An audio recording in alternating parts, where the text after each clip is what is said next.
1979. The Bronx is burning, literally and musically. Disco is fading, funk is shifting, and young voices with turntables, breakbeats, and rhymes are creating something brand new. It's the year hip-hop officially stepped from the parks and block parties onto vinyl. For the first time, you could take the sound of the Bronx home with you, on a record. But which songs really defined that pivotal year? Which ones turned a neighborhood movement into a worldwide culture? Today on Hip-Hop Lore, we're counting down the top 15 hip-hop songs of 1979. From forgotten gems to culture-shaking anthems, this list isn't just music, it's the DNA of an entire movement. And trust me, the higher we climb in this countdown, the more influential it gets.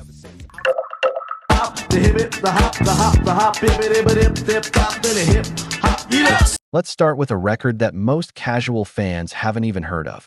Willie Rap isn't on radio retrospectives, and it didn't chart. But here's why it matters. It's raw. It's local. It's Bronx energy pressed straight to vinyl.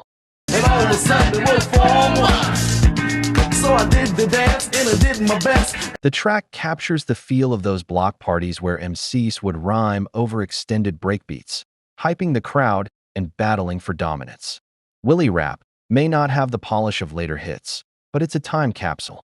All of a sudden it was so I did the dance and I did my best. Listening to it feels like standing on Sedgwick Avenue in '79, watching a neighborhood sound turn into a cultural force.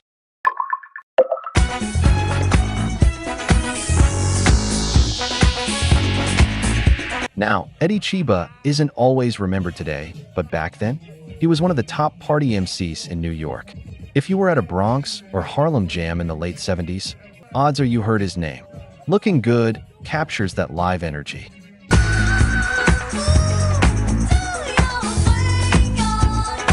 It's less about lyrical complexity and more about commanding a crowd. Remember, in 1979, MCs weren't rappers the way we think of them now. They were hype men, masters of ceremonies, building vibes.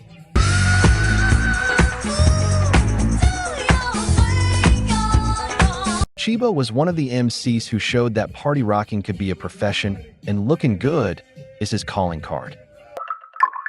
Spin a wheel in his eyes and I catch those girls just like flies. Look out. Here's where things get experimental. Spiderap, sometimes called a Corona jam, sounds like a funky side project, but that's exactly the point. In 1979, hip-hop wasn't an industry yet. It was an experiment.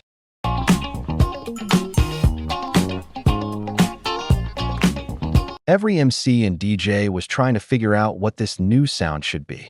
Spiderap shows us that not every record was meant to be a hit.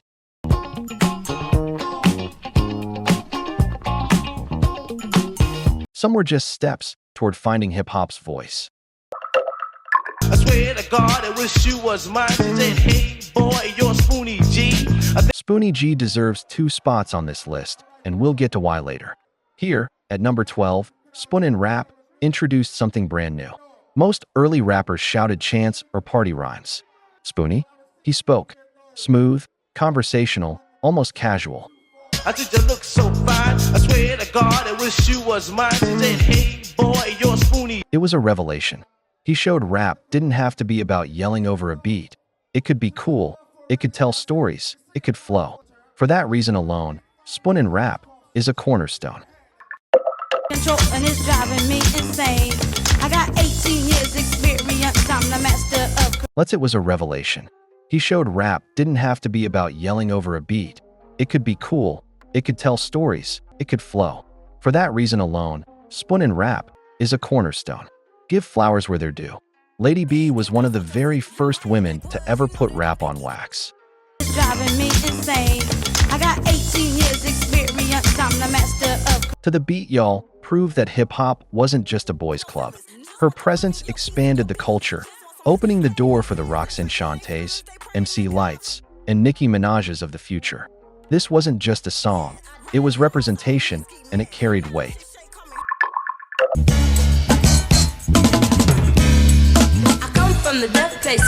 Speaking of female pioneers, the Winley sisters deserve a spotlight too. Their father, Paul Winley, ran one of the earliest independent labels to record rap. Ryman and Rap Pen is a product of that DIY spirit. You see, I rock you high and I rock you low. Nobody rock you better than this, I know. It wasn't about fame. It was about documenting a new sound before it disappeared back into the parks. Together with LadyB, the Winleys helped carve out a space for women in a movement often dominated by men. Definitely here. We got LadyB because I rock so well. We got Mr. Ness because I rock so bad. And Raheem. This track does exactly what the title promises. It's mellow, smooth, and laid back. At a time when most MCs were trying to get louder, faster, and more hyped, the younger generation tried something different. They showed that hip-hop could have moods, that rap could be more than just a party. Mr. Ness because I rock so bad. And Raheem. All the ladies drink. Cowboy, I make you. It's an early sign of the diversity the genre would eventually embrace.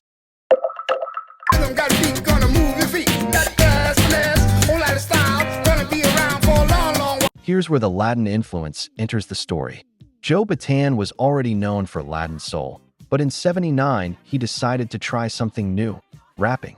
Rapo Clapo is funky, playful, and different. It's one of the first times hip-hop blended with another culture's rhythms.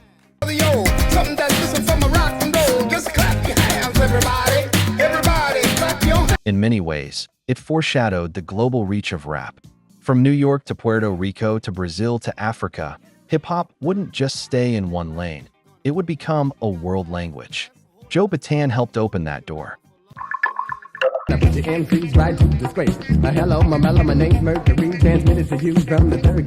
Jazzy 4 MCs never reached the fame of Flash or Sugarhill, but in '79, they brought something important, the crew vibe. MC Rock is pure back-and-forth energy. Four voices trading rhymes, building on each other, hyping the beat.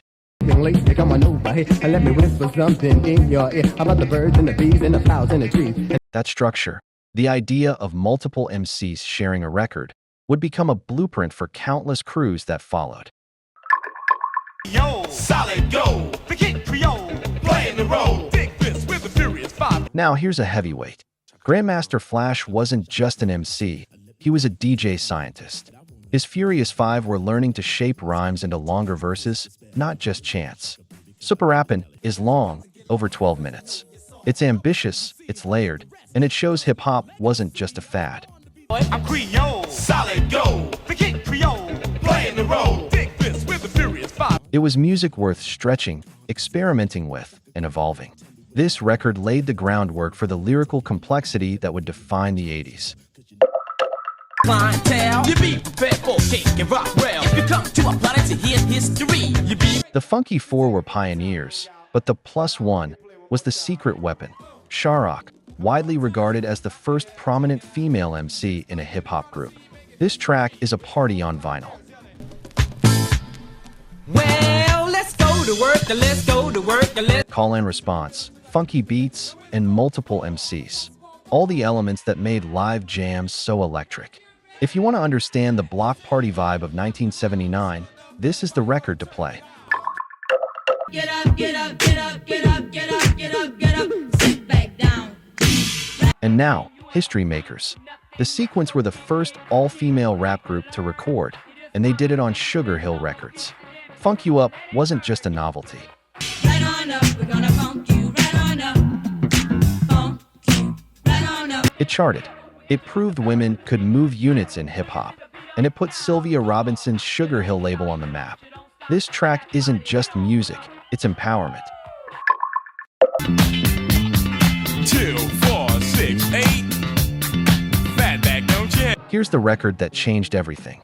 Released in March '79, King Tim 3 is technically the first commercial rap single ever. But here's the twist, it wasn't even meant to be a hip-hop record.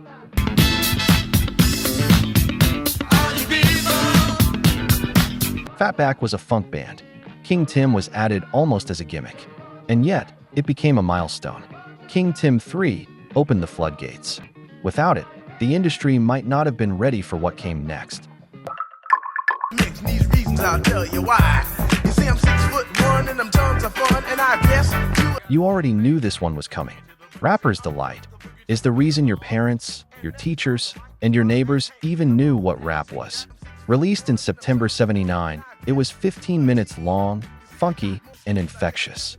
Yes, to a T. You see, I got more clothes than Muhammad Ali, and I dress so. Against all odds, it hit the Billboard Hot 100.